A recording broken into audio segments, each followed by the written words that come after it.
Well, good day. Welcome back to the Vitality Project. I'm Dr. Bob. Yesterday, we invited you to take a look at your daily life, your workaday life, and see if and when you create little pockets of what we call fresh air or breathing space for yourself.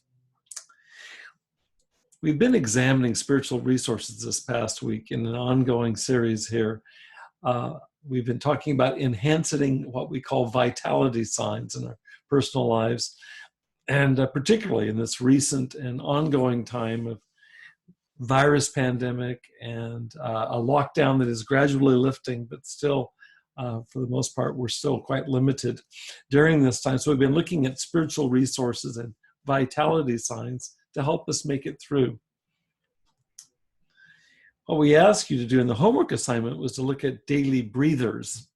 And we actually looked at this term breath as synonymous with the use of the word spirit in the Bible, both the Hebrew Old Testament, the Jewish Bible, as well as the Christian New Testament, which was written in Greek.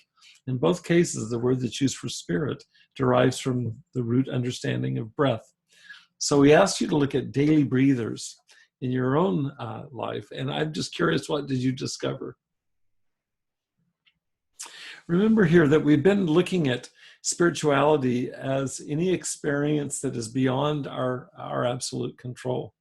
In fact, since I last spoke to you, I did a word study on the word abandon, and it derives from the Latin root for not in control. Abandon means not in control. So if we understand spirituality in this context, it requires that we abandon, that we let go of control to something greater than ourselves.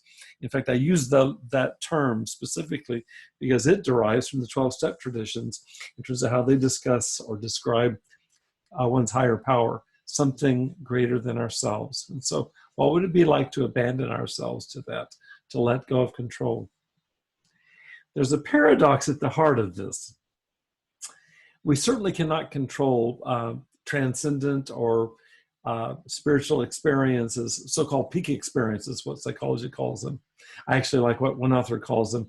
If you think of peak as a mountaintop of experience, that's how Abraham Maslow referred to peak experiences in psychology. One author calls them peak experiences like peekaboo, like peeking through, the idea that we can peek into the divine realm, the transcendent realm. So we can't control that. You and I both know that. You can't make that happen. But, and here's the essence of the paradox here. While we can't make it happen, we can definitely till the soil, which prepares us for the arising of these kinds of spiritual resources from within ourselves. There's an old saying I just came across again. Diligence is the mother of good luck. I want to apply that to our conversation here about abandon and coupling that with spiritual practice, because they're a bit of a paradox if you look at them. Diligence is the mother of good luck. It means how it applies here is that if we're diligent in applying our spiritual practices, it may be the one thing that we can do to open the door to what we cannot control, namely the spiritual dimension of our lives. What I'd like to ask you to do today is review any ways in which you regularly, I'll use that word diligent, in which you diligently create space in your day-to-day life for what we're going to call inspiration. Inspiration comes from the root word spirit, and you guessed it. It means literally being breathed into, inspired. So I want you to take a look at, is there anything that you do habitually on a regular basis that helps create a space for inspiration in your life? I'd like you to make a list. And what I want to encourage you to do is write down practices, even ones that you may once have applied in your life, but that you've gotten out of the habit of doing. We'll be talking about the things that we can do to build in an openness to what we don't have control over, which is spirituality. I hope you get the fact that it's both ends, something that we don't have control over. It's beyond ego, it's beyond self.